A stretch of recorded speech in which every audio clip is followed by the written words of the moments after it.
Hi, I'm Russ Jeffers from mobileburn.com, and this week I've been reviewing the new HTC Salsa Facebook Android smartphone. It's the first Facebook device from HTC, and as you can see at the bottom here, it's got a little Facebook key specifically for updating your Facebook status and writing to your wall. It's also got a 5 megapixel camera around the back, a 3.4-inch HVGA touchscreen up front, and an 800 MHz processor inside.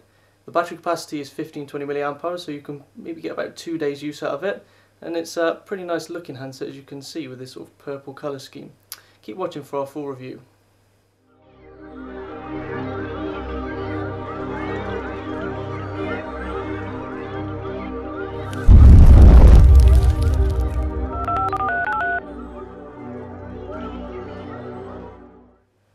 Right, so to start off with, I'm just going to show you through the hardware of the new Salsa. You can see it's got sort of this aluminium unibody that we're quite used to seeing from HTC now. Gives their devices a nice premium high-end feel, although it's sort of a low to mid-range handset. The plastic chin, as you can see, is separate from the metal body. So yeah, it is plastic rather than metal, this chin piece here. And it sort of slightly kinks forwards like many of HTC's Android devices do. They have sort of a kinked chin. Up front, we've got this 3.4-inch HVGA resolution display, full capacitive touchscreen. Just above that, we've got the forward-facing camera here, and there's also an ambient light and proximity sensor in the bezel. We've got the earpiece at the top there with a notification LED built into that as well. And then at the bottom we've got the usual 4 touch-sensitive keys that you'll find on most Android devices, so the home button, the menu button, the back button, and the search button.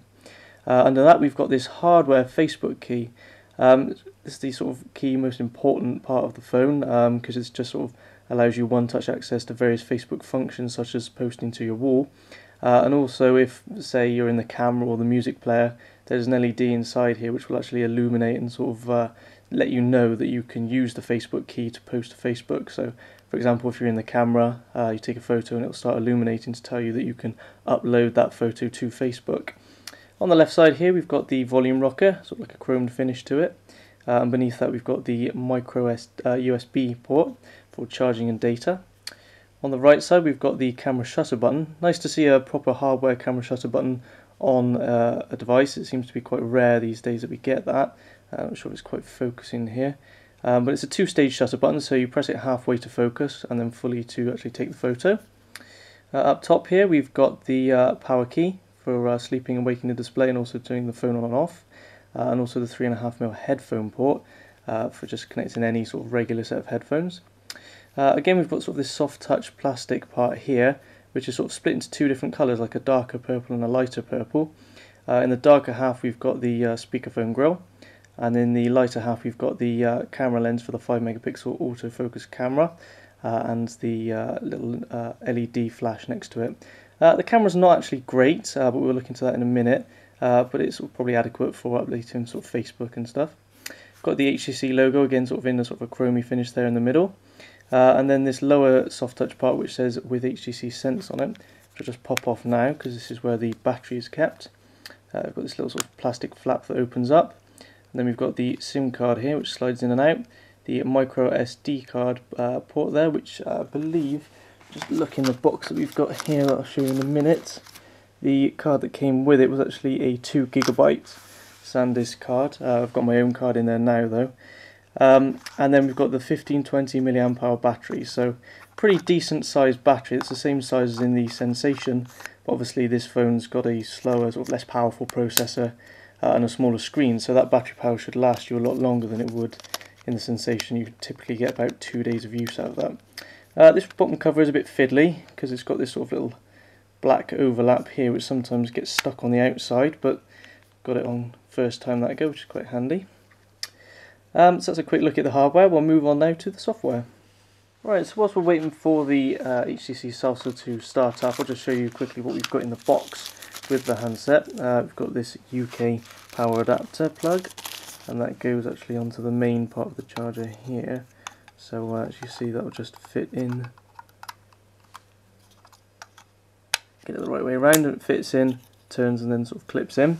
And you can see there's a regular USB port on the back there, and that's because it actually shares the data cable. So you can use a data cable to plug into a computer and sort of synchronize your device with your computer, or you can plug it into the charger here, and the other end goes into the micro USB port and allows you to charge it from any wall socket. So obviously this is a UK device and it's a UK plug, but I guess they just sort of package a different end depending on the region that the device is sold in. Otherwise, as I say, there's just the 2GB micro SD card that I mentioned earlier, and no headphones in with the Salsa. So I'm guessing perhaps they've stopped packaging them now with the devices, HTC, or at least they have for the review units. So the Salsa should just be starting up now, so we'll have a look at that. Okay, so just before I go into the software content of the phone, I'll just do a quick size comparison. We've got the original HTC Desire here. You can see the Salsa is quite a little bit smaller in the height, and roughly about the same thickness and the same width as well. Obviously it's just got a smaller screen and therefore is slightly smaller itself. So it's quite pocketable, nice size handset. Anyway, moving on to the software. If you're not familiar with HTC's Sense UI, this is one of the latest versions, HTC Sense 2.1, and of course that's running on top of Android Gingerbread 2.3.3. And it's overall quite snappy. I mean, the 800 MHz processor seems to be doing a good job, although admittedly there is a bit of lag sometimes. If there's a bit more animation on the screen, it can take a while. It can sort of stutter a little bit. But mostly it runs fine, as you can see. I mean, there's no real problems at all.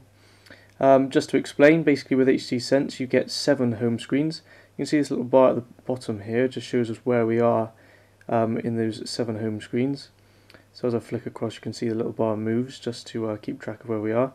But if you ever get lost, you can always pinch on the screen, and that shows us all 7 screens at once. Then we can just hit the one we want, and that'll take us to it. Also, no matter where you go in the screens, if you hit the home button, you always come back to the center screen here. So center screen should be where you put on your most commonly used things, like we've got the clock here, and this new clock has Facebook updates underneath. I think it's Facebook and Twitter. Actually, you can see that's a Twitter update there. Also got this power bar here that I've put, so you can just change, power on and off the Wi-Fi and the Bluetooth and different things.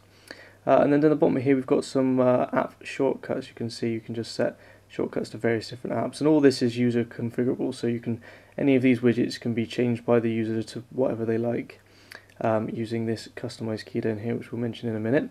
You get things like the weather, and all these widgets as well are interactive. So for example, on the weather, look, I can just flick up and we can get various different preset destinations and get the full 5-day forecast for those. We've also got email inbox, which again you can scroll the email inbox. We can tap at the top here to open the inbox, or we can just tap on a message to open a specific message. We've got things like we've got friend stream here, again that's scrollable, and we can just tap on the text box there to make a new update to both Twitter and Facebook if we're logged in, or we can just hit this key up here just to open the actual friend stream app. Also got things like, so we've got people here, so I can quickly dial any of my favourite contacts just by hitting their profile picture. And we've got Facebook chat widget, and this is quite a nice widget for this Facebook specific phone, because obviously it allows you to instantly see who's online, who of your friends is on Facebook, and quickly tap to start chatting with them.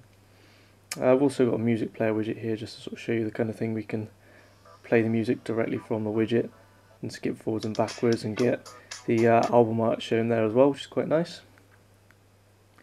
Moving back to the main home screen here, we've got the menu key here, and this basically gives us the main apps list of all the apps we've got.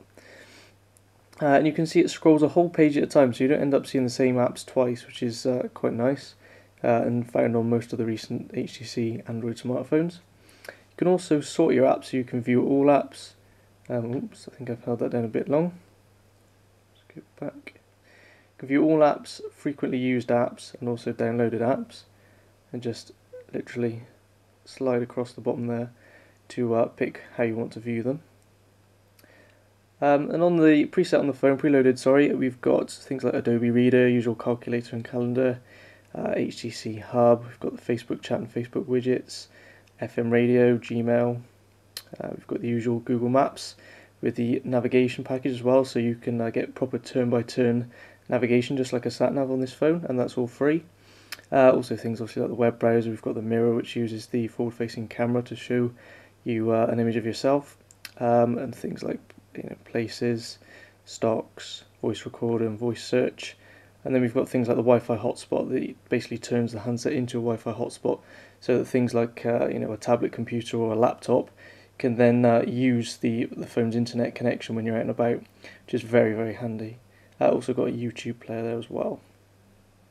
Back to the main screen, you can see the next button along in the middle is the phone button, and that basically just gives us a full dial pad, so we can just dial a number or do a quick search. So we could just tap in, for example, mum, you could do 686 and it would sort of bring up contact under mum, or just basically enter a friend's name using the dial pad as you would on a an older handset with a proper dial pad.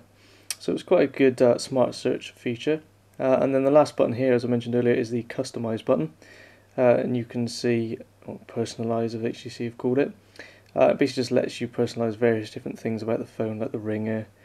You create folders and things and put them on the desktop, and change the widgets and applications you've got on the desktop. And there's also things like changing the wallpaper, the background, and also things like skins. So just go into skins, I can show you. There's only one other one preloaded, so we'll just go for that one. Basically what this does is just sort of change the whole sort of theme of the phone, the whole look. So you can see it straight away, put a new background on, and also we've got sort of changed bits and pieces. You can see the bottom bar here has got these sort of rounded edges and looks slightly different to before, and in the menu we've got sort of like a blue box around whatever option we've selected. So that's pretty neat as well, just sort of makes it again slightly more customizable for the user.